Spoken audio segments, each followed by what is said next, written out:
పల్నాడు జిల్లా గురజాల నియోజకవర్గం దాచేపల్లి పట్టణంలోని వైసీపీ కార్యాలయం నందు గురజాల మాజీ ఎమ్మెల్యే కాసు మహేష్ రెడ్డి మీడియా సమావేశం నిర్వహించారు. ఈ సందర్భంగా కాసు మాట్లాడుతూ ఈ నెల 18వ తారీఖున మాజీ ముఖ్యమంత్రి వైఎస్ జగన్మోహన్ రెడ్డి సత్తెనపల్లి నియోజకవర్గంలోని రెంటపాళ్ల గ్రామంలో ఉప సర్పంచ్ కోర్లకుంటి శివ నాగమల్లేశ్వరరావు కాంస్య విగ్రహావిష్కరణ కార్యక్రమంలో పాల్గొని అనంతరం వారి కుటుంబ సభ్యులను పరామర్శించడం జరుగుతుందని అన్నారు.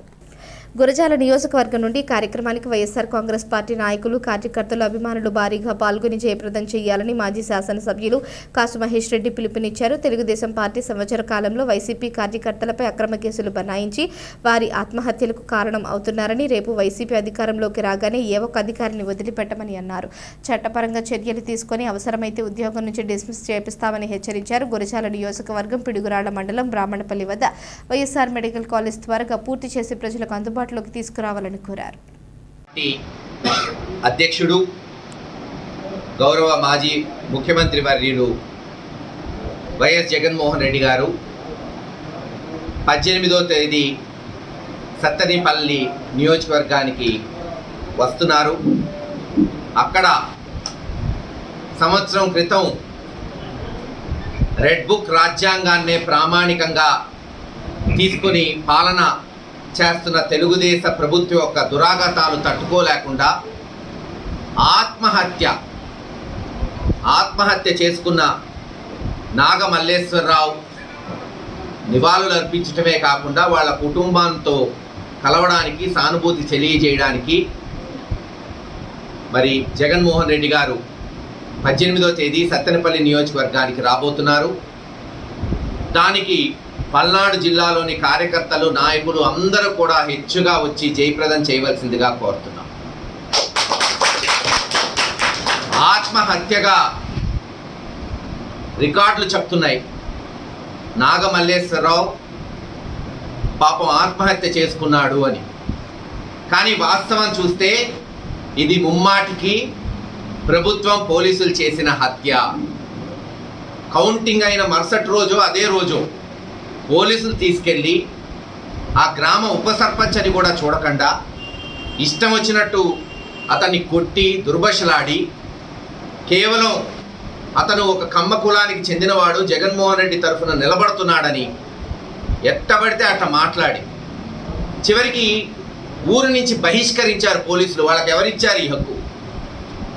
గతంలో నేను చెప్పాను, ఈ రోజు నుంచి సెల్ఫీ ఛాలెంజ్లతో ముందు మా నిరసన తెలియజేస్తాం, ఆ తర్వాత ధర్నాలు, రిలే నిరాహార దీక్షలు, అవసరమైతే హైకోర్టులో కూడా నేను ఒక ప్రజా ప్రయోజనాల వాక్యం అయిపోతున్నాను.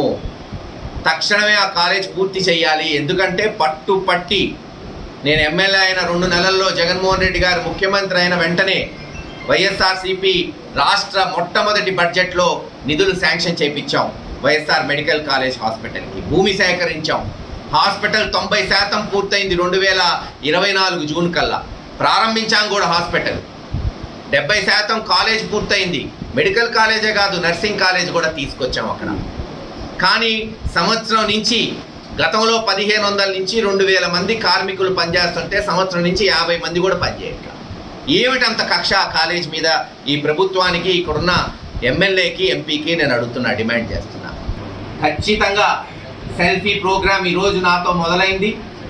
దయచేసి గురజాల నియోజకవర్గంలోని ప్రతి వైఎస్ఆర్సీపీ నాయకుడిని, కార్యకర్తని విజ్ఞప్తి చేస్తున్నా, వచ్చే 10 రోజులు మీరు ఆ కాలేజ్ ఆవరణ బయట నుంచి సెల్ఫీ తీసుకొని చంద్రబాబు నాయుడు గారు, ముఖ్యమంత్రి గారు దీని మీద దృష్టి పెట్టండి, వెంటనే ఈ పనులు పూర్తి చేయండి, 5-6 నెలల్లోనే హాస్పిటల్, కాలేజ్ అందుబాటులోకి తీసుకురండి, తీసుకొచ్చే పరిస్థితులు అక్కడ ఉన్నాయి అని ప్రతి నాయకుడు, ప్రతి కార్యకర్తే కాదు, పల్నాడు ప్రజలు కూడా భాగస్వాములు అవ్వండి. ఇది పార్టీలకు సంబంధించింది కాదు.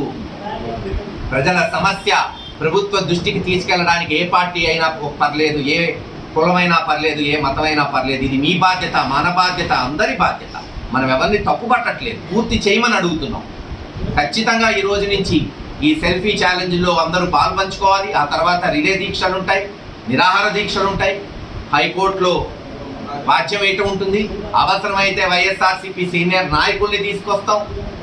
దీని మీద మా గళం ఒక ప్రతిపక్షంగా గట్టిగా ఉంటుందని తెలియచేసుకుంటూ మరోసారి 18వ తేదీ రేపు జగన్మోహన్ రెడ్డి గారు ఎల్లుండి సభకి గట్టిగా పల్నాడు నుంచి ఎప్పటిలాగానే రాష్ట్రంలో బ్రహ్మాండంగా జరిగింది, పల్నాడులో ఎప్పుడు జగన్మోహన్ రెడ్డి గారు వచ్చినా అనే మాట మరొకసారి ప్రతిధ్వనించేటట్టు ఈ రాష్ట్రంలో తెలియజేసేటట్టు కార్యకర్తలు కదలి రావాలని కోరుకుంటూ సెలవు తీసుకుంటారు.